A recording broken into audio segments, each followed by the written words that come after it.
Today I'm going to be reviewing The Book of Five Rings by Miyamoto Musashi. Pretty sure it's not how you pronounce his name, but I'm trying my best. Anyways, by the end of this video, I hope you can decide for yourself on whether or not you want to purchase and read this book. If you don't know who Miyamoto Musashi was, he was basically a samurai in the 1600s who went undefeated in over 60 matches, and after that he retired to a cave and wrote a book about his way of, viewing strategy in life. It's not just about martial arts and fighting. There's also a lot of philosophy in this book and just general life lessons that you can use to aid your life going forward.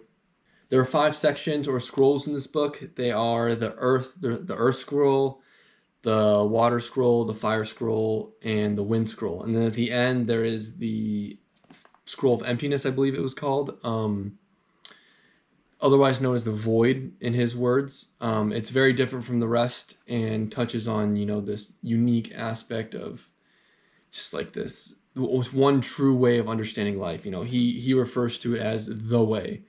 And yeah, that's what basically the Book of Emptiness goes over. I just wanted to go over that real quick. One thing I was weary about before I bought this book was that maybe it wasn't for me because, I'm not really a sword fighter, so what do I have to gain from this book? But he, I would say probably about a third of the book is about, like actual specific ways of fighting, like how to hold a sword and what to do to an opponent in a battle and stuff like that. But the other stuff in the book really is just a way of viewing life, a lot of philosophical ways of thinking and going about life.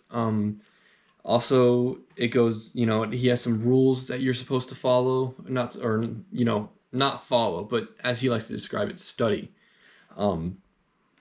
Study over and over again. You're probably going to want to reread the book and sit back and think about what you read. One of my favorite things about the book is that there's really not a lot of details. He gets straight to the point. He has like these little paragraphs or sections, throughout the book, and after each one he says, you must study this, you must learn this, you must understand this. He says it and he's like, you got to get this down. And I really respect that. And that's kind of how I like to learn, straightforward and honest, and that's a lot of what this book is. One of my favorite pieces of advice or viewing the world as he did and as he put in this book was, he tells you not to waste any time doing useless things, and he also goes over how you need to focus and study and train in anything that you're doing if you want to become good at it. He also goes over basically not following useless desires and, not becoming too attached to anything, which is crucially important. When you read this book, it's very clear that he was not just a sword fighter, not just a samurai. He was a very unique individual who had a very unique way of viewing the world, a very interesting and, one that obviously has a lot of reputation to back it up, but it really is something different.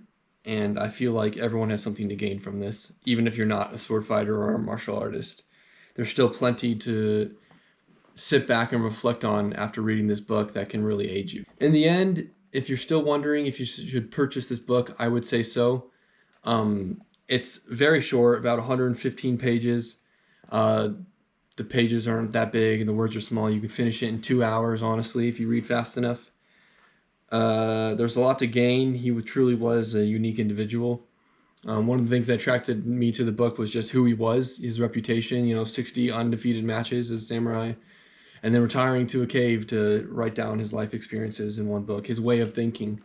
And yeah, I think you have a lot to gain from reading this book, especially seeing as how short it is. You don't have to dedicate a lot of time.